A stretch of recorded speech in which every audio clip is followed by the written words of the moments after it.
하나님 아버지, 오늘을 감사 올립니다. 오늘 우리에게 하나님의 놀라운 하늘의 아버지 하나님의 비밀을 우리 각 사람에게 채우심을 감사드립니다. 아멘. 오늘 또한 아버지 하나님의 은혜로 생수의 강이 넘쳐 흐르게 하심을 감사드립니다. 아멘. 이 2부 예배 가운데 하나님께서 임재하심을 감사드립니다. 아멘. 이 나라와 민족을 위하여 기도할 때 하나님 아버지여, 보기에는 너무나 많은 부정적인 것들이 가득 차 있는 것 같지만 이것 또한 주님 앞에 감사드립니다. 아버지 하나님, 분명히 하나님의 놀라운 비밀된 계획이 있는 것을 믿고 하나님 앞에 감사드립니다. 아버지 하나님, 하나님의 비밀된 것들이 아버지 하나님이여 이 땅에 계속적으로 구석구석 다 만지시고 이 땅의 사람들을 다 만지심을 감사드립니다.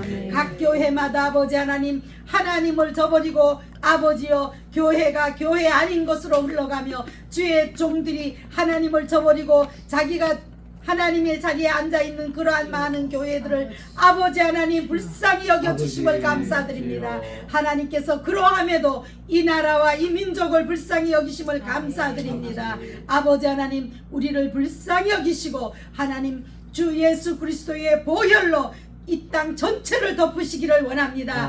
아버지 하나님이여, 물이 바다 덮음 같은 그러한 역사가 일어나게 허락하여 주시옵소서. 아버지 하나님이여, 영육 공간에 심령으로 깨끗이 씻겨 주시옵시고 이 땅을 보호하소서. 아버지 하나님, 이 땅을 하나님 주의 피로 다 덮으시기를 원합니다. 앞으로 모든 사람들이 예언한 그러한 모든 것들이 주님의 계획대로 이루어지게 허락하여 주시옵시고 우리의 심령은 온전히 주님 앞으로 나가게 허락하여 주시옵소서.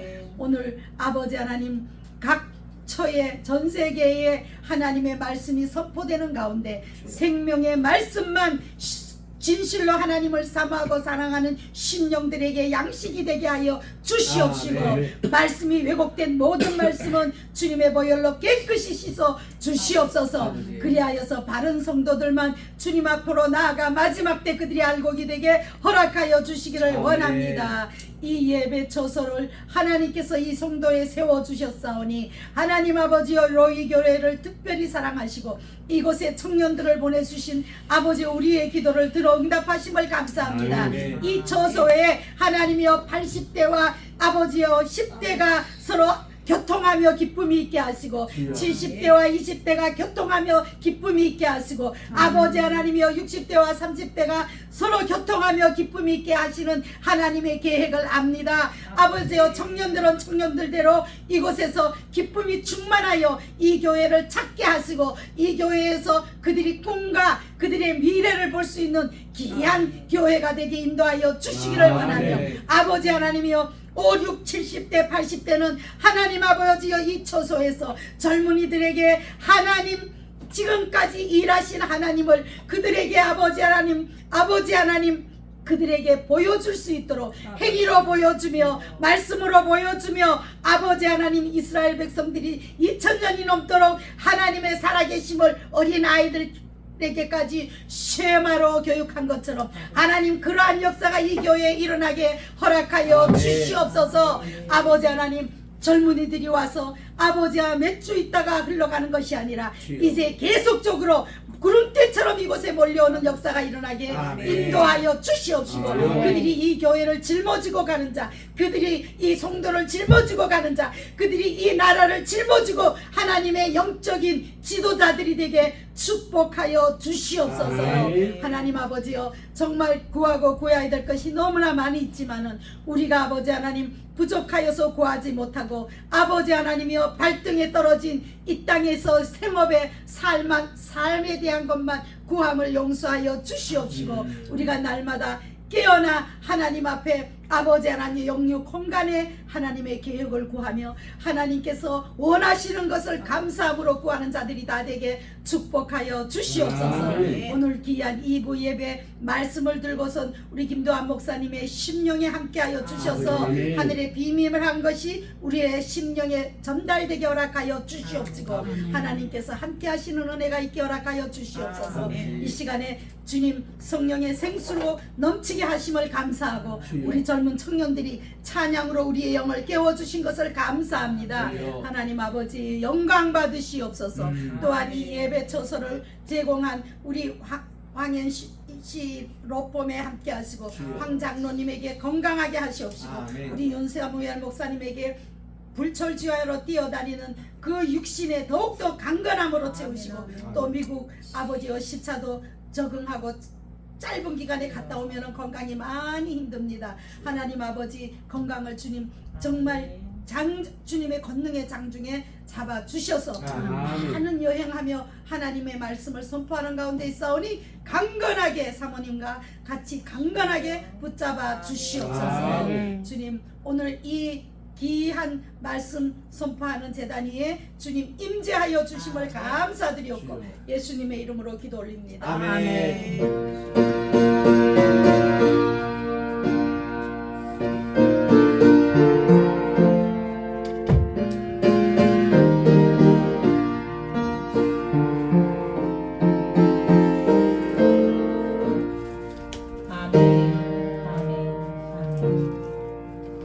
오늘의 전해주신 말씀의 성경은 누가복음 5장 1절에서 11절까지 말씀 되겠습니다.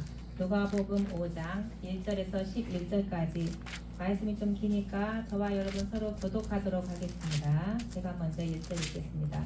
우리 중에 이루신 사실에 대하여 누가복음 5장 1절. 죄송합니다. 누가복음 5장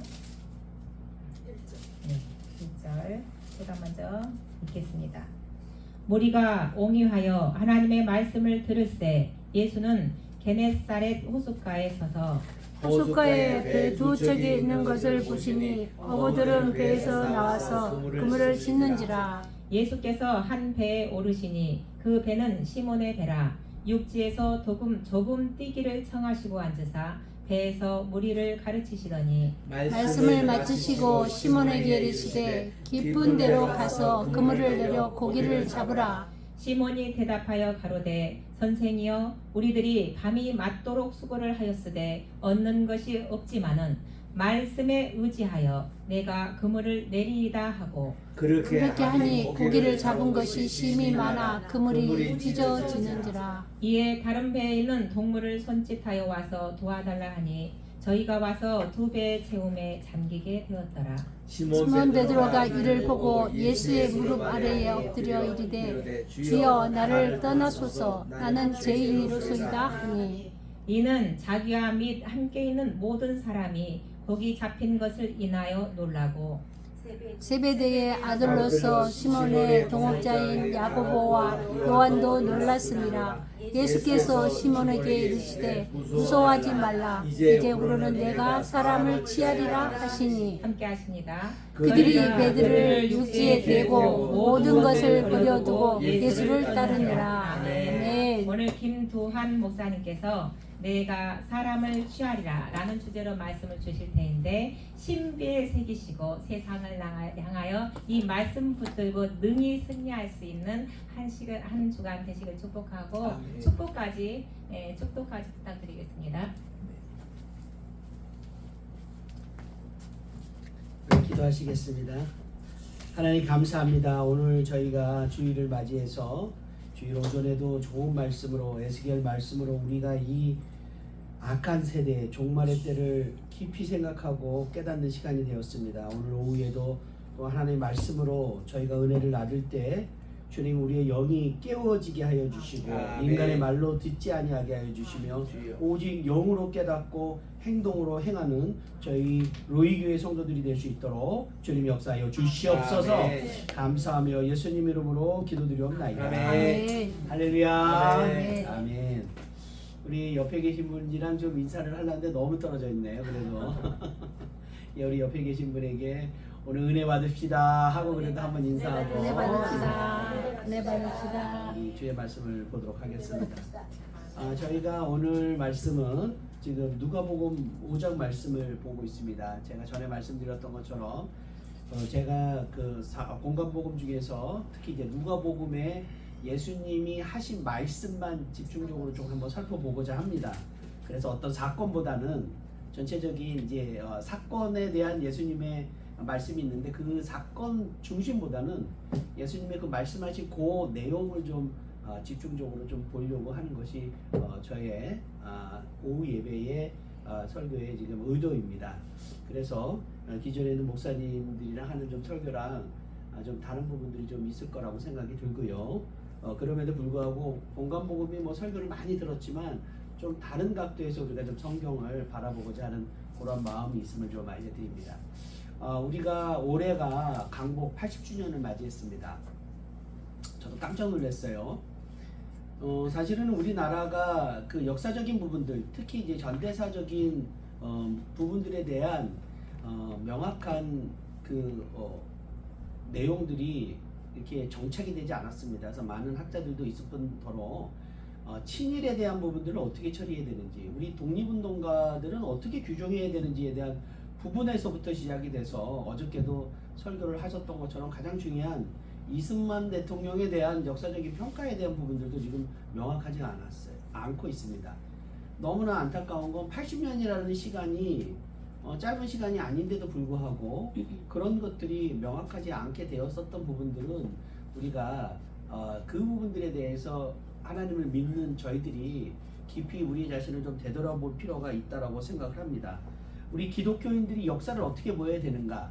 사실은 기독교인으로서 우리는 기독교인이 갖고 있는 그런 세계관을 갖고 있어야 됩니다. 그래서 우리가 흔히 말하는 기독교적인 세계관, 그러면 여러분들이 잘 아시는 것처럼 창조, 타락, 구원에 대한 이러한 큰 줄거리가 있습니다. 그런 줄거리 외에 좀 세부적으로 우리가 역사를 어떻게 보고 그 다음에 기독교인으로서 지금 현 시점을 어떻게 봐야 되는지에 대한 부분들을 좀 살펴볼 때에 오늘 본문의 말씀도 그러한 측면에서 좀 살펴보고자 합니다. 그래서 제가 오늘 본문을 보기 전에 먼저 역사에 대한 부분을 좀 말씀 좀 드리려고 합니다. 역사는 단순한 과거의 사건들이 기록이 아니라 하나님이 우리의 인간사에 어떻게 개입했는지에 대한 부분들을 살펴보는 것입니다. 그렇기 때문에 우리가 흔히 역사를 영어로 히스토리라고 얘기를 하는데, 우리가 얘기하기를 히스토리가 무슨 뜻이죠? his story, 그의 이야기. 그래서 이제 그가 바로 예수님의 이야기 뭐 이렇게 얘기하기도 합니다. 그거는 좀 우리 기독교에서 너무 자의적으로 해석하는 거라고 생각이 들지만, 그럼에도 불구하고 이러한 부분들에 대해서 우리가 한번 기독교인으로서 역사를 어떻게 봐야 되는지를 좀 살펴볼 필요가 있습니다. 그것은 바로 우리가 말씀을 어떻게 보고 말씀을 어떻게 해석하고 우리의 삶 가운데 적용하는지에 대한 방향성을 제시해 주기도 합니다. 보통 우리가 역사란 무엇인가? 그러면 도전과 응전이다. 뭐 이런 말씀도 많이 하지 않습니까? 그것은 이제 역사학자들이 또한 문명학자들이 그 우리의 인류의 역사를 보고 인류의 역사에서 드러나는 그러한 모습들을 통해서 키워드를 뽑아낸 것이죠. 우리는 그것이랑 관계없이 기독교인으로서 성경에 있는 말씀으로서 이 역사란 무엇이냐라고 했을 때 역사는 하나님의 구속사이다 라고 얘기합니다. 그래서 신약과 구약에 대한 부분들에 대한 신약과 구약에 대한 부분들도 그런 식으로 이야기를 하죠. 그래서 구약은 오실 메시아에 대한 이야기라면 신약은 오신 메시아에 대한 이야기다라고 보통 성경학자들이 이야기를 합니다. 중요한 것은 뭐냐면요, 바로 구원에 있는 거예요. 구속사의 중심이 있다라는 것이죠. 예수 그리스도가 우리를 위해서 십자가에 죽으시고 부활하신 이 부활하심이 바로 이방인인 우리에게는 가장 중요한 사건이라는 것이에요. 그렇기 때문에 이 역사는 하나님의 뜻과 인간의 응답이 엮여지는 시간 속에서의 이야기라는 것이에요. 하나님은 말씀하시고 그 말씀이 우리의 인간사에 어떻게 응답되어지는지에 대한 말씀이에요. 제가 아까 우리 성경 공부할 때 처음에는 조금 성경 공부하다가 약간 설교식으로 간 이유가 오늘 본문에 제가 말씀 가운데 하고자 하는 내용이랑 유사해서 그렇게 됐습니다. 여러분들, 하나님은요 말씀하시는 하나님이심을 여러분들 믿으시기 바랍니다. 그리고 하나님은 하신 말씀을 이루시는 분이심을 또한 믿으시기 바랍니다. 그렇기 때문에 이게 하나님의 성품이고 하나님의 우리가 깨달아야 될 하나님의 품성입니다. 그렇기 때문에 하나님은 반드시 말씀하시고 그 말씀하신 대로 반드시 이루어 주신다라는 것이에요. 그래서 우리가 뭘 몰라서 못했어요, 우리가 뭐를 알지 못했어요 라는 것은 사실 하나님 앞에 변명거리가 안 됩니다. 하나님은 미리 말씀하시고 그 말씀하시는 대로 심판하시고 또한 축복을 하시는 분이시기 때문에 그렇습니다. 그래서 우리의 이 역사는 크게 과거, 현재, 미래로 본다면 이 과거라고 하는 것은 현재 시점에서의 하나님은 우리 가운데 어떠한 삶들을 살게 하였는지에 대한 기존에 있는 사건들을 통해서 기억하라라고 하는 것이에요. 그래서 구약의 많은 말씀 중에 우리에게 주신 것은 무엇이에요? 구약에 있는 그 사건들을 무엇하라? 기억하라는 것이에요. 그래서 우리가 성경을 열심히 읽고 성경의 내용을 깨닫기 위해서 노력하는 이유는 바로 그 성경에 담겨져 있는 뜻들을 기억하기 위한 것입니다. 이 과거에 대한 기억은 바로 하나님과 인간의 관계에 대한 기억입니다. 그렇기 때문에 우리 안에 있었던 모든 사건들은, 내가 현재 시점에서 과거에 있었던 모든 사건들은 하나님과 나와의 지금까지 있어졌었던 그런 관계의 스토리라고 생각을 하시면 됩니다. 그렇다면 현재, 우리가 역사적으로 현재라고 하는 것은요 무엇인지 아십니까? 현재는 한마디로 어떻게 규정할 수 있는지 아십니까? 바로 과거의 응답이 이루어지는 시점이 언제입니까? 바로 현재예요. 여러분 현재가 힘드십니까? 여러분들 현재가 고통스러우십니까? 그것은요 현재에 갑자기 일어난 일이 아니라 이미 과거에 현재 일어나는 일들의 응답이 바로 현재에 일어나고 있는 것입니다. 그래서 여러분들이 현재의 어떠한 사건과 사실을 볼 때 현재에 국한돼서 보지 마시고 과거에 하나님이 나의 가운데 어떠한 말씀을 하셨고 하나님이 나와 어떠한 동행함을 하셨는지를 되돌아보는 여러분들이 되기를 주의 이름으로 축원합니다. 그래야지만이 현재에 내가 어디로 갈 수 있는지 알 수가 있어요. 근데 안타깝게도 예상하셨던 것처럼 그렇게 과거에 대한 기억을 통해서 하나님과 나와의 관계를 되돌아볼 때 우리가 자랑함보다는 부끄러운 부분이 너무 많죠. 하나님 앞에 죄악된 부분이 많습니다. 오늘 에스겔 7장에 나와 있었던 말씀처럼 진짜 하나님은 끊임없이 우리에게 은혜를 주셨음에도 불구하고 우리는 하나님 앞에 이스라엘 백성과 같이 가증한 일들을 끊임없이 하게 되고 끝내는 하나님이 너희가 그리하면 끝이 오겠다라고 한마디만 하셔도 될 텐데 끝이 온다라는 말을 반복적으로 할 정도로 인간이 그렇게 영적으로 타락되어 있다라는 것이죠. 하나님의 말씀이 그들 가운데 선지자를 통해서 나왔지만 그것을 하나님의 말씀으로 받아들이지 않고 자기의 생각과 자기의 경험대로 살아왔기 때문에 그들은 그때의 그 현재에 심판을 받을 수밖에 없게 되는 것이에요. 그렇다면 오늘날 현재에 우리에게 일어나는 일들은요 바로 과거의 하나님과의 관계에서 그때 하나님이 말씀하신 그 기도의 응답이 바로 오늘 우리에게 일어남을 여러분들 기억하시기 바랍니다. 그래서 우리는 바로 현재에 살아간다는 것은 단순한 생존의 문제가 아니라 하나님의 뜻에 응답하면서 살아가는 시간이어야 된다는 것이에요. 그렇게 보면 너무나 힘들고 어렵죠. 그렇기 때문에 하나님은 우리 가운데 무엇을 주셨습니까? 바로 소망을 주셨죠. 이 역사적인 미래라고 하는 것은요 바로 소망을 의미합니다. 이 소망은 명확하게 말씀하고 있습니다. 그것은 무엇입니까? 바로 천국의 소망입니다. 마지막 완성될 하나님의 나라입니다.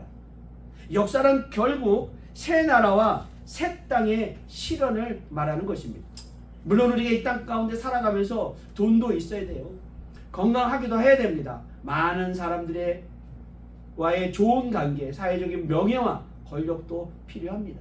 그것을 타부시하거나 그거를 멀리 하고자 하라는 의미는 아닙니다. 여러분 최선을 다해서 여러분들 돈을 버시기 바랍니다.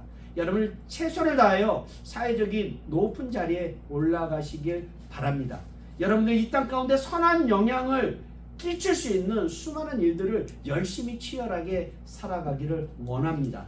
그런데 혹시 그런 것들이 여러분들의 삶 가운데 있지 않다고 하더라도 우리의 소망은 그것이 아니라 바로 천국, 하늘나라의 소망을 바라보는 것이기 때문에 절대로 좌절하거나 절망하거나 실망하지 않는 여러분들이 되길 주의 이름으로 축원합니다. 아멘. 자, 이러한 역사에 대한 우리의 생각들, 강복 80주년을 맞이하여 우리 대한민국이 겪었던 이 굴곡의 삶들은 어떻게 보면요, 현재의 대한민국을 만들게 하기 위한 것입니다.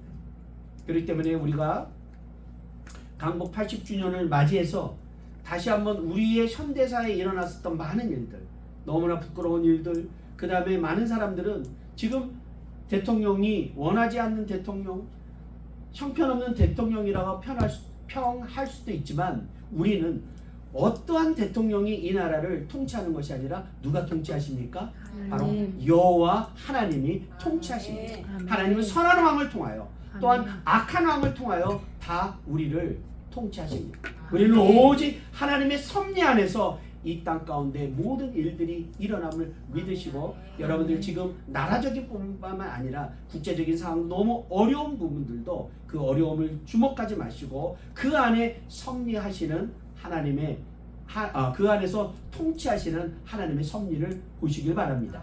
그런 측면에서 우리가 누가복음의 말씀을 볼 때도 이러한 역사적인 관점에서 좀 살펴보고자 합니다. 이 누가복음에 있는 말씀은 제자들을 부르는 말씀이죠. 이 제자를 부르는 말씀인데 여기서 우리가 조금 많은 자유신학자들과 그 다음에 기독교를 공격하는 자들이 바로 이 공간복음에 있는 내용이 일치하지 않는 것으로 말미암아 성경의 무호성 또한 성경의 불확실성을 이야기를 합니다. 그래서 이 성경은 단지 무엇이다? 그냥 기록되어 있는 하나님의 영감으로 쓰여진 성경이 아니라 바로 인간이 기록한 책이다라고 이야기를 하려고 하는 의도입니다. 그렇기 때문에 우리가 이 말씀을 찬찬히 다시 한번 살펴볼 필요가 있습니다. 우리 마가복음 5장 1절에부터 11절의 말씀을 보기 전에요, 여러분들이 동일하게 있는 말씀들이 있습니다. 그것은 마가복음 4장 18절에서부터 22절, 마태복음, 마가복음 1장 16절에서부터 20절이 있는데, 먼저 이 세 개의 말씀이 같은 제자들을 부르는 말씀이에요. 그런데 이 말씀에 대한 역사적인 부분들을 한번 살펴보면 실제적으로 가장 먼저 성경이 기록되어졌다라고 하는 것은 지금 신학자들이 이야기를 하기를 마가복음이다라고 이야기를 합니다. 마가복음은 AD 55년에서 63년 사이에 기록된 걸로 되어 있어요. 자, 일단은 마가복음이 기록된 이 이후에 그 다음에 마태복음이 기록되었을 것이다라고 신학자들이 이야기를 합니다. 정확하지는 않습니다. 그렇게 추정을 하고 있어요. 그 다음에 그 이후에 누가복음이 기록된 걸로 되어 있어요. 그래서 통상적으로 마가복음은 AD 55년에서 63년도에 기록이 됐고, 그 다음에 누가복음은 60년에서 63년 사이에 기록된 것으로 추정이 됩니다. 그래서 그 사이에 마태복음이 있을 거다라고 이야기를 해요. 왜 이 순서를 제가 좀 강조해서 말씀드리는 이유는 뭐냐면, 많은 신학자들은 누가복음이 기록이 되었을 때 마가복음을 충분히 마가복음에 대한 이야기를 충분히 알고 그것을 알고 있는 상황에서 기록을 하였을 거다라고 이야기를 하고 있어요. 그렇기 때문에 마가복음과 마태복음은 거의 비슷한 시기에 쓰여졌습니다. 그래서 마태복음과 마가복음도 약간 차이가 있지만 마태복음은 마가복음보다는 조금 더 이스라엘 백성에 맞춰서 성경이 기록되어 있어요. 그거는 명확합니다. 그런데 누가복음은 이방인들에게 쓰여진 성경이기 때문에 마가복음과 마태복음과 좀 다른 톤의 성경이 구술이 되어 있다라고 여러분들이 보시면 됩니다. 그래서 이 세 공간복음에 나온 예수님의 네 제자의 소명 사건은 조금씩 다른 부분이 있어요. 먼저는 마태와 마가복음은 예수님께서 갈릴리 바다를 홀로 거니신 것처럼 되어 있습니다. 우리 먼저 마가복음부터 볼게요. 짧으니까 한번 같이 읽어보겠습니다. 마가복음 1장 16절이에요. 물론 우리가 다 기억하기는 어렵겠지만 그래도 한번 읽어보고 입결이 한번 우리 읽어봅시다. 비슷한 내용이 있는 내용들을요. 자, 마가복음 1장 16절에서부터 20절까지 한 절씩 교독을 하도록 하겠습니다.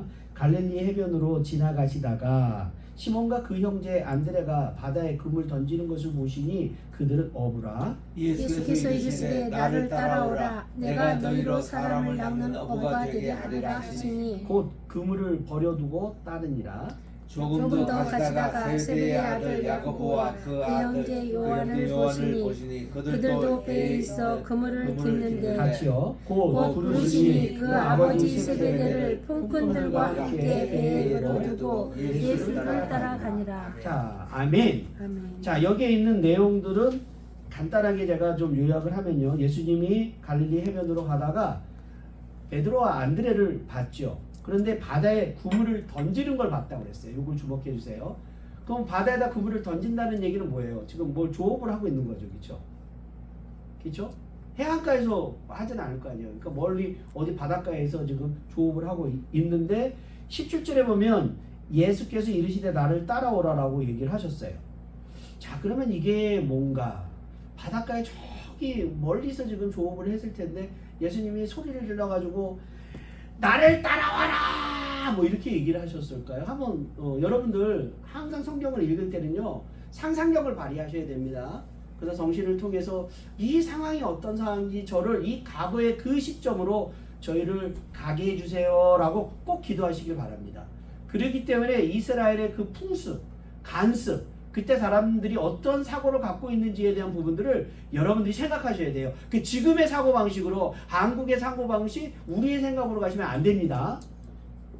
이때 당시는 이 성경은요 현장성이 너무너무 중요해요. 그래서 이 말씀을 전하는 자와 그 스피커와 그거를 듣는 자가 어떠한 상황에서 그 얘기가 나오고 그거를 듣는 사람은 어떠한 상황인지를 명확하게 아셔야 돼요. 그러니까 글자적으로 성경을 보시면 안 되고 상황적으로 내용을 보고 그 단어들이 내용들이 어떠한 의도로 얘기했는지를 아셔야 됩니다. 아무튼 간에 17절에 보면 나를 따라오라고 얘기를 했고요. 그 다음에 19절에 보면 야고보와 요한은 나중에 또 19절에 보면 조금 더 가시다가 그러니까 시간적인 차이가 있다라고 명확하게 알 수 있게끔 성경에는 그렇게 마가복음에 기록이 되어 있습니다. 우리 마태복음 4장 18절. 자, 마태복음이 비슷해요. 마가복음이랑. 자, 4장 18절에서부터 역시 22절까지 한 절씩 제가 서로 교독하겠습니다. 4장 18절에서부터 22절입니다. 갈릴리 해변에 다니시다가 두 형제 곧 베드로라 하는 시몬과 그의 형제 안드레가 바다에 금을 던지는 것을 보시니 그들은 어부라 말씀하시되 나를 따라오라. 내가 너희를 사람을 낚는 어부가 되게 하리라 하시니. 앞에랑 똑같죠. 자, 그들이 곧 그물을 버려두고 예수를 따르니라.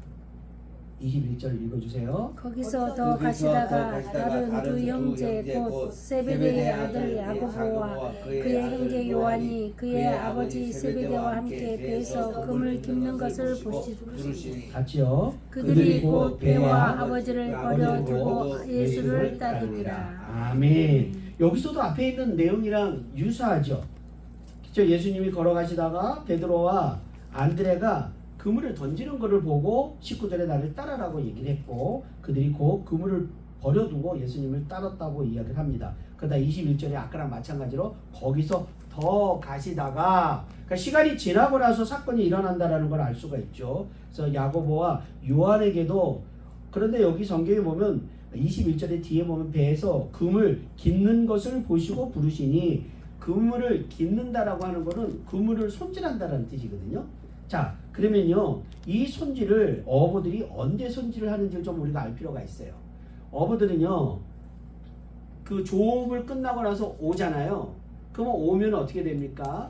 그물이 찢어지기도 하고 왜냐면 이제 물고기를 잡다 보니까 찢어지기도 하고 물고기가 찢기도 하고 그 다음에 상하기도 하고 그 다음에 그물을 하다가 상하기도 합니다. 그렇기 때문에 이 어부들은요 조업이 다 끝나고 나자마자 바로 와서 그거를 씻고 그물을 씻고 그 다음에 기어야 돼요. 왜냐면은 바로 나갈 준비를 해야 되기 때문에 통상적으로 그렇다고 합니다. 물론 나중에 뭐 내일 하자 뭐 이러기도 하는데 보통은 그렇게 하지 않는답니다. 자, 그러면 여기서 지금 베드로와 안드레는 그물을 던지고 있고, 그 다음에 지금 요한과 야고보는 그물을 깃고 있고, 그러면 뭔지는 모르지만 이 요한과 야고보도 바로 뭔가 조업을 하고 들어와서 깃고 있고, 아직 좀 늦지만 베드로와 안드레는 아직 작업이 덜 됐다라는 것을 우리가 생각할 수가 있을 것입니다. 자, 이걸 우리가 상상을 하는 거예요. 성경에 있는 내용들을. 자, 그거를 상상을 하는 시점에 다시 우리가 성경 누가복음을 다시 한번 볼게요.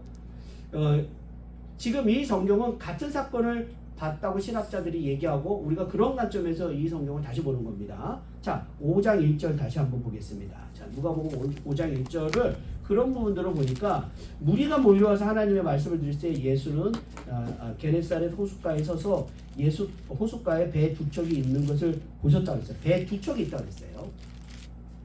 자, 그럼 배 두 척이 있는 걸 보고 어부들은 배에서 나와서 그물을 씻느니라. 그러면 2절에 보면 두 척이 있는데 두 척의 배가 다 조업을 마치고 나와서 그물을 씻는 것으로 되어 있죠. 그럼 아까 말씀드렸던 것처럼 야고보와 요한이 이 중에 한 사람일 것이다 라고 하는 것은 우리가 생각할 수 있을 것 같아요. 굳이 연결을 시키려고 하는 겁니다. 자, 그러면 또 다른 하나의 배는 누구의 배일까요? 또 다른 하나의 배가 있는데 그거는 누구의 배일까요? 그렇죠? 배가 지금 두 개가 나와 있어요. 자, 3절 보세요. 자, 예수께 한 배에 오르시니 그 배는 시몬의 배라. 자, 그물을 싣고 있는데 예수님께서 배에 올라서 베드로의 배에 올려서 육지에서 조금 대기를 청하시고 앉으사 배에서 무리를 가르쳤어요.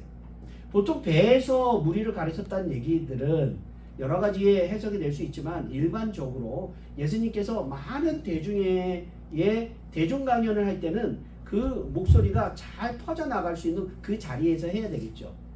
그렇기 때문에 성경학자들이 말하기를 배를 통해서 궁중들에게 설교를 할 때가 있습니다. 회당에서 할 뿐만 아니라. 그거는 뭐냐면, 해안가에 사람들이 쭉 있으면 배에 가까운, 해안가에 가까운 데다가 배를 띄워놓고 나서 거기서 설교를 하는 거죠.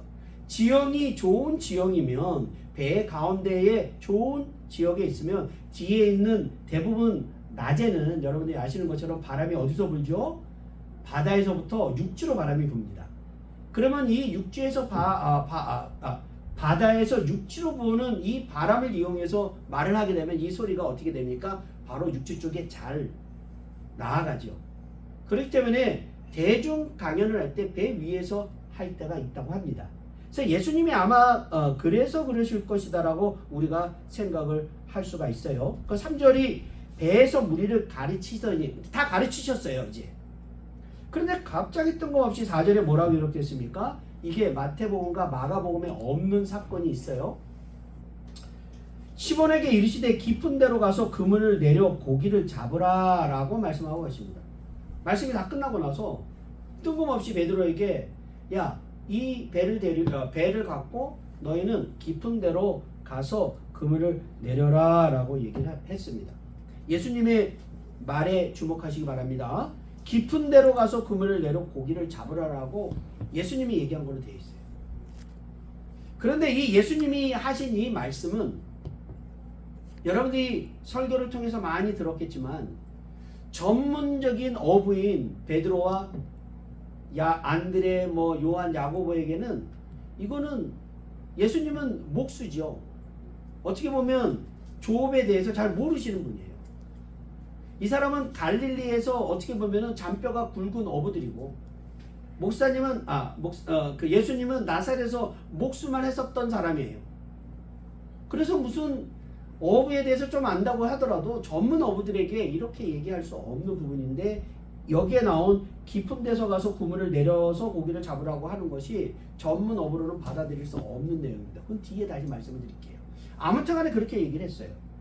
5절에 시몬이 이렇게 얘기합니다. 선생님, 우리들이 밤이 새도록 수고하였을 때 잡은 것이 없다라고 얘기를 했어요.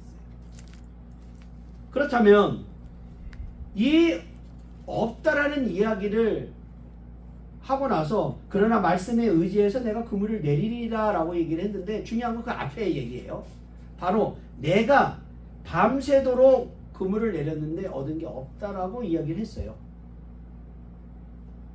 자, 그러면 이 말씀이랑 우리가 아까 마태복음이랑 마가복음에 봤었던 말씀이랑 한번 비교해 보죠.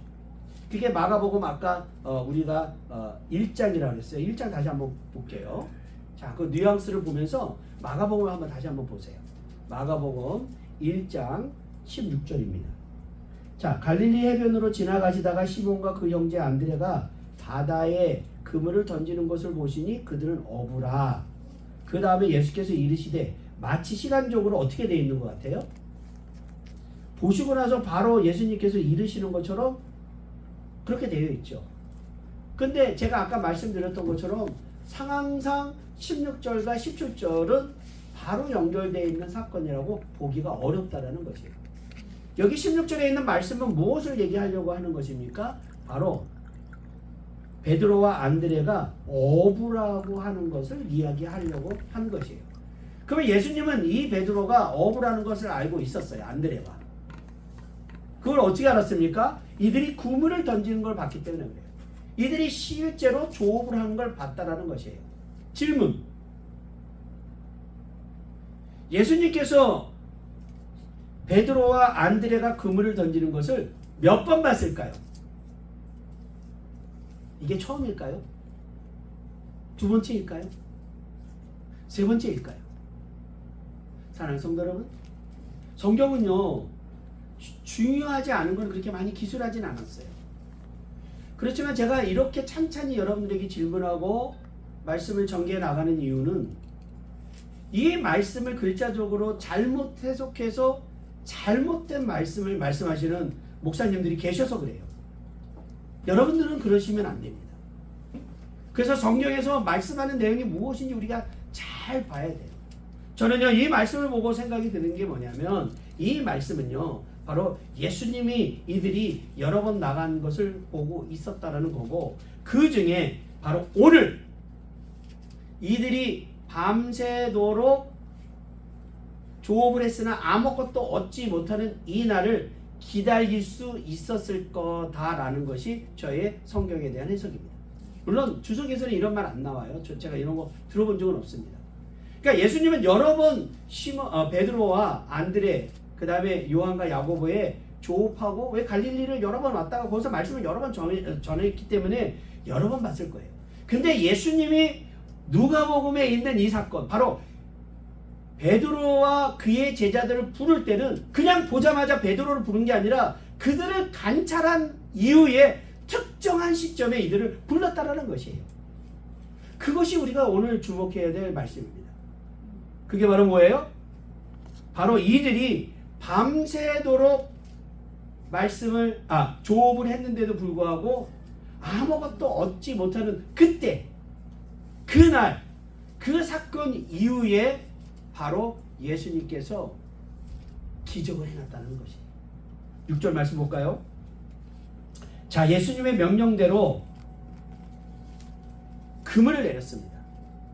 그렇게 하니 고기 잡는 것이 심히 많아 그물이 찢어질 정도로 엄청나게 많은 고기가 잡혔어요. 밤새도록 잡지 못했던 고기가 한순간에 그물이 찢어질 정도로 잡혔습니다. 자, 7절 보세요. 자, 이에 다른 배에 있는 동무들에게 손짓하여 도와달라고 하니 그들이 와서 두 배의 채움에 잠기게 되니 갑자기 다른 배에다 손짓했어요. 이건 성경에 기록되어 있던, 이건 누구 배일 것 같아요? 다른 배는 누구 배일 것 같습니까? 지금 배가 두 개가 있다 그랬죠. 지금 마태복음, 마가복음이랑 누가복음을 생각했을 때 배가 두 개가 있다면 그거는 베드로와 안드레가 있었던 배와 그 다음에 요한과 야고보가 있었던 배일 가능성이 있겠죠. 물론 배가 더 많을 수도 있습니다. 그러면은 여기에 있는 이 배는 아마도 야고보와 요한이 있었던 배가 아니겠느냐라는 것이에요. 왜 제가 이 말씀을 드리면 이게 중요해서 그래요. 그 다음 말씀 보세요. 자, 7절의 하반절에 보니 그들이 와서 두 배의 채움에 잠기게 되었더라. 얼마나 많이 잡혔는지 2배에 가득 찰 정도로 그렇게 많이 고기가 잡혔습니다. 전에 아무것도 안 했다면 이미 요한과 야고보가 먼저 와서 지금 그물을 깃고 있다라고 그랬죠. 그물 정리를 하고 있었어요. 제 생각에는 아마도 이 성경의 내용을 봤을 때 요한과 야고보는 밤새도록 했는데 못 잡으니까 야 이거는 오늘은 고기가 없어서 안 잡힐 것 같으니까 우린 철수하자 라고 했는데도 불구하고 베드로와 안드레는 그래도 모르니까 왜 그러냐면 여러분들 아시는 것처럼 어선이 나가면 한 군데만 해서 이제 고기 잡는 게 아니죠, 그렇죠? 망 같은 것도 어망을 한 군데만 뿌려놓은 게 아니라 여러 군데 뿌려놓습니다. 여러 군데 뿌려놔서 이제 이렇게 가져오거든요. 그러니까 안드레와 베드로는 조금 더 잡으려고 했었던 게 아니겠는가라고 보여진다면 그렇다면 이 사람들은 어떤 겁니까? 이미 밤새도록 잡지 못해서 이 어떻게 보면 어부로서 하루 공쳤던 그때에 바로 그때 예수님이 행동을 계시하였다라는 말씀입니다. 그러면 왜 예수님께서 이때 행동을 계시하였는가라는 말씀입니다. 그게 바로 8절에 나와 있어요. 우리 8절 저 시간 많이 지나서 좀 마무리해야 되겠네. 8절 우리 다 같이 한번 한 목소리 읽겠습니다. 시몬 베드로가 이를 누가복음 5장 8절입니다. 시몬 베드로가 이를 보고 예수의 무릎 아래에 엎드려 이르되 주여 나를 떠나소서 나는 죄인이로소이다. 아멘. 갑자기 물고기를 많이 잡았는데 베드로가 주여 나를 떠나소서 나는 죄인인데 이게 무슨 말이죠? 이런 말씀의 패턴이 나올 때 구약에 많이 나오죠. 이것은 바로 뭐냐면은 바로 베드로가 예수님이 누군지 알았다는 얘기예요. 메시아인지 알았다는 얘기예요. 구약에 보면은 천사라든지 아니면은 하나님을 보게 되면 망하였도다 하고 막 이렇게 이야기하는 성경이 많이 나오지 않습니까? 바로 죄된 인간이 정결하신 신과 하나님을 보게 되면 죽게 되어 있어요. 그래서 우리가 여러분들 아시는 것처럼 대제사장이 성막에 들어갈 때 어떻게 됩니까? 발에다가 종을 달고 딸랑딸랑 하면서 지성소로 들어가죠. 지성소는 대제사장만 들어갑니다. 그곳은 바로 하나님이 임하는 곳, 거룩한 분이 임하는 곳이기 때문에 그래요. 그래서 만약에 대제사장이 거룩하지 않으면 어떻게 돼요? 거기서 그냥 죽어요. 그러니까 딸랑딸랑은 뭐냐면 나 살아있다라는 뜻이고, 그 다음에 소리가 안 나면 대제사장 발에다가 줄을 묶고 있거든요. 그러면 저 사람이 거룩하지 못해서 죽었구나. 그래서 끌어내는 겁니다. 그러니까 하나님의 거룩한 하나님을 봤다라는 것은 인간이 보면 그냥 죽는다라는 뜻이에요. 죽음을 의미합니다. 그러니까 이스라엘 백성인 베드로가 그걸 알고 있죠. 이스라엘 백성은. 그렇기 때문에 바로 예수님이 메시아인지 안 거예요. 그래서 나를 떠나라고, 내가 죽게 되었으니까 내가 죄인이라고 고백을 한 겁니다. 자, 예수님이 바로 메시아인지 알고 나서 그 다음에 뭐라고 말씀하십니까? 10절에 보세요. 세데베의 아들로서 시몬의 동업자인 야고보와 요한이 놀랐습니다. 한꺼번에 지금 다 있습니다. 예수께서 시몬에게 이르시되 무서워하지 말라. 이제 후로는 내가 사람을 취하리라. 내가 사람을 취하리라라고 얘기를 했는데 사실은 영어는 다 똑같아요. 앞에 마태복음, 마가복음이 사람 낚는 어부가 되라 라는 뜻이랑 누가복음에 있는 사람을 취하리라라는 단어가 다 똑같습니다. 영어로 fish, 그 다음에 for people, 사람을 낚는. 그러니까 여기도 누가복음 5장 10절에 있는 사람을 취하리라라는 말씀은 you will fish for people 이렇게 되어 있어요. 사람을 피시하는 사람이 되라. 그게 이제 앞에서는 해석이 사람을 낚는 어부가 되라 이렇게 해석이 됩니다. 그러니까 다 같은 뜻이에요. 다시 말씀드리면 예수님께서 이들에게 fish for people, 사람을 낚거라 라는 뜻입니다. 이 시간에 대해서 이제 마무리해야 되겠네요. 자, 그러면은 예수님께서 이들에게 본문을 통해 가지고 세 가지를 알게 하였는데, 세 가지 하면 시간이 너무 많이 가서 지금 밥도 온 것 같아요. 그래서 밥을 빨리 먹어야 되니까 나중에 또 기회가 되면 또 말씀을 드리고요. 크게 세 가지만 말씀을 좀 드리겠습니다. 예수님께서는 이 제자들이 어떤 상황인지 이미 알고 있었다라는 거죠. 그들이 어부인들도 알고 있었고요. 이들이 배우지도 못하고 그 다음에 갈릴리 호수 근처에서 그냥 웬만히 그냥 평범하게 살아가는 사람이에요. 이들이 고기를 많이 잡았으니까 부자일 거라고 생각하는데 그렇지는 않을 겁니다. 왜 그러냐면 이 갈릴리 호수에서 잡히는 어종은 우리나라에서 보면 보통 이제 붕어라고 얘기를 하거든요. 그래서 이 영어로는 베스라고 얘기하는 고기랍니다. 근데 이 붕어는 일단은 이때 당시에는 부자가 먹질 않아요.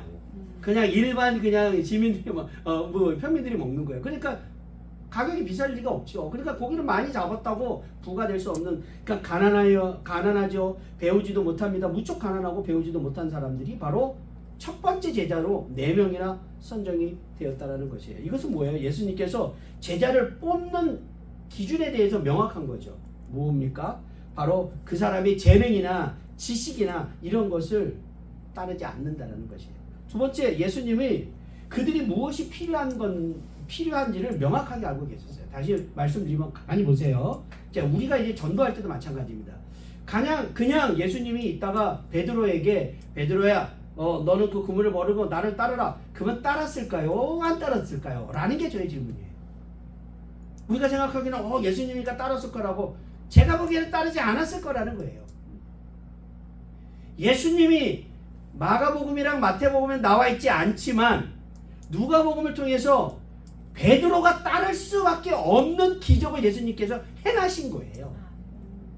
이분이 메시아구나, 이분이 따르라고 하면 따라야 되겠구나 라는 그런 기적적인 미라클을 보여줬기 때문에 그래요. 여러분, 신앙은요 체험의 신앙이에요. 성경만 열심히 읽고 성경 많이 알고 성경 지식이 많이 아는 것이 우리의 기독교의 능력이 아닙니다. 능력은요 바로 성신께서 우리와 함께 하시고 내가 생각하지 못하는 성신의 능력이 나를 통해서 발해지는 그러한 여러분들의 뜨거운 그러한 성령의 체험에, 성령의 충만에 체험이 없으면 우리가 크리스찬으로 살아갈 수가 없습니다. 그래서 우리가 믿는 사람은요 뜨끔미지근할 수가 없어요. 왜냐면 강력한 불같은 성령이 우리에게 임하시면 우리는 불과 같이 나아가 주의 사명을 감당할 수밖에 없는 것이기 때문에 그렇습니다.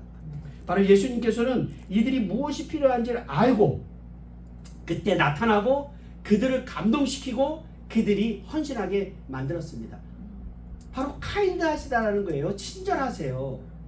우리처럼 그냥 막무가내로 예수 믿어라, 예수 믿으면은 물론 틀린 얘기는 아니죠. 지옥 간다 이렇게 공과 협박해가지고 그들을 끌어들이면 안 된다라는 것이에요. 충분히 그들의 상황을 보고 그들을 위해서 기도하고 기다리셔야 돼요. 오래 기다리셔야 돼요. 한 영혼을 구원하기 위해서 여러분도 오래 기다리시고 그들을 살펴봐야 됩니다. 여러분들 이슬람의 선교 전략이 뭔지 아십니까? 이슬람의 선교 전략은요, 선교 전략이 없다라는 게 선교 전략이라는 거 아십니까? 처음 들어보시나요? 걔네들은요 어떤 식으로, 지금 영국 같은 경우는 이슬람도들이 되게 많지 않습니까? 그들은요 그냥 이슬람으로서 그 동네에 살면서 5년, 10년, 20년, 걔네들은 이슬람 애들은 기본적으로 아이를 많이 낳잖아요.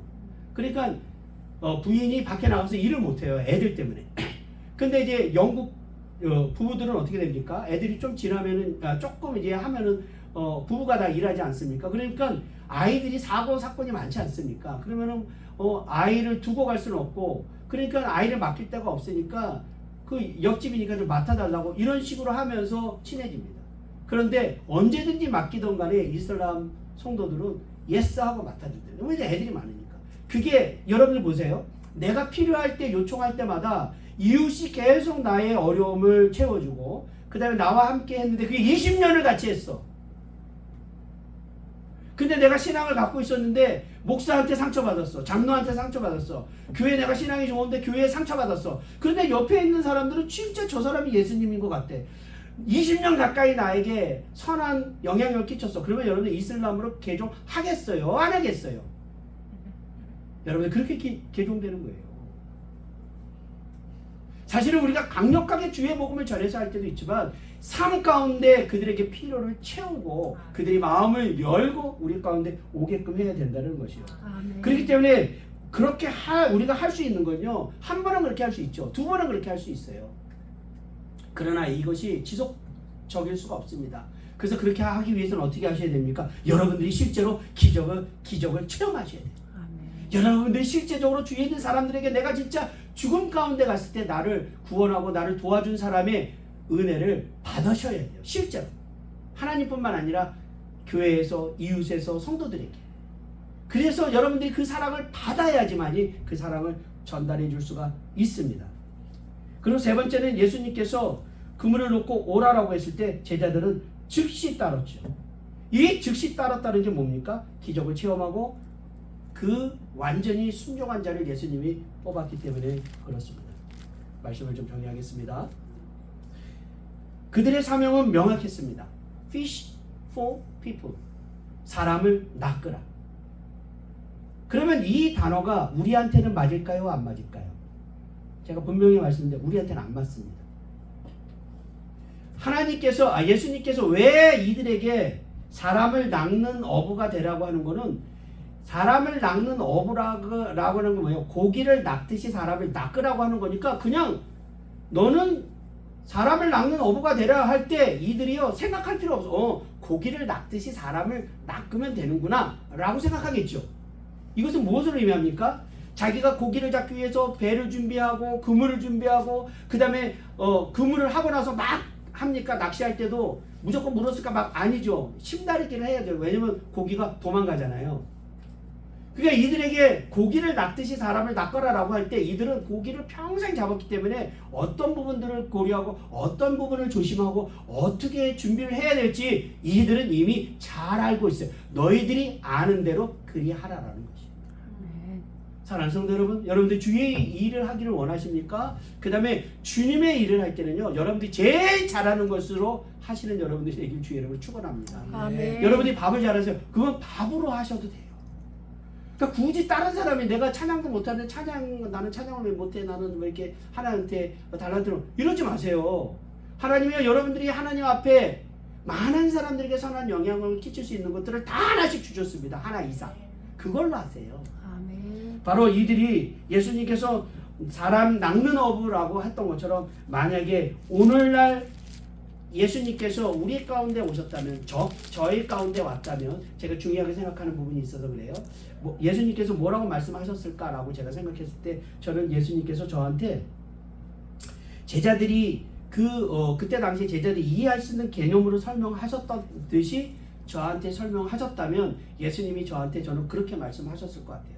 여러분들은 여러분대로 예수님께서 말씀하셨겠죠. 저는 이렇게 말씀하셨을 것 같아요. 너는 여호와 라파, 사람들의 필요한 것을 채우라라고 말씀하셨을 거예요. 그거는 이제 저의 삶이 그랬기 때문에 그래요. 그들의 어부들이 살아온 삶처럼 저의 삶이 있기 때문에 그래요. 그래서 제가 그 얘기를 했을 때 필요한 것을 채우라. 사람들이 필요하고 고통당하고 어려운, 우리가 성경에서도 아픈 자에게는 의사가 필요하죠. 치유가 필요합니다. 가난한 자에게는 빵이 주어져야 돼요. 그 다음에 영혼이 갈급한 자에게는 여호와의 은혜가 각각 사람의 필요한 것들을 채워야 됩니다. 예수님은 나의 가운데 그렇게 말씀하시고 너는 그들에게 필요한 것을 채우라. 아멘. 그 체험으로 말미암아 그들은 힐링될 것이다. 그게 여호와 라파입니다. 근데 이 여호와 라파가 바로 여호와께서 우리를 치유하시는 이 단계가 바로 구원으로 넘어가는, 바로 베드로가 자기의 필요를 채워줬을 때 바로 예수님이 메시아임을 깨달았던 것처럼 그들의 필요를 아무런 조건 없이 끊임없이 채워줬을 때 그들이 언젠간 성신님의 역사로 인하여 그들이 바로 여호와 하나님을 통하여 예수 그리스도를 영접할 수 있을 것입니다. 여러분들 오늘 이 말씀을 통해서 어부를 찾아갔었던 예수님, 바로 우리를 찾아왔을 때도 우리 각각 사람마다 나는 예수님께서 어떻게 찾아오셨고 어떤 말씀을 하셨을까라고 다시 한번 생각하는 시간이 되기를 주의 이름으로 축원합니다. 아멘. 우리 다 같이 기도하시겠습니다. 하나님 감사합니다. 예수님께서 이 제자들을 사람이 낚는 어부로서 부르셨습니다. 그리하여 그들은 베드로와 안드레와 요한과 야고보는 12명의 제자 중에서 첫 번째 부름을 받은 제자가 되고 또한 수제자로서 활동할 뿐만 아니라 바로 십자가에 거꾸로 매달려 순교하는 놀라운 신앙의 경지를 우리에게 보여줬습니다. 주님 오늘 우리에게 오셨을 때 주님 우리에게 무엇이라고 말씀하십니까? 또한 우리는 그 주님의 콜링에 어떻게 응답할 수 있겠습니까? 아버지 이 시간 우리가 주의 말씀을 보고 다시 한번 우리의 자신을 되돌아보고 하나님의 부르심에 즉시 응하는 저희 로이교회 성도들이 될 수 있도록 주님 인도하여 주시옵소서. 아멘. 감사하며 예수님 이름으로 기도드리옵나이다. 아멘. 축도하겠습니다.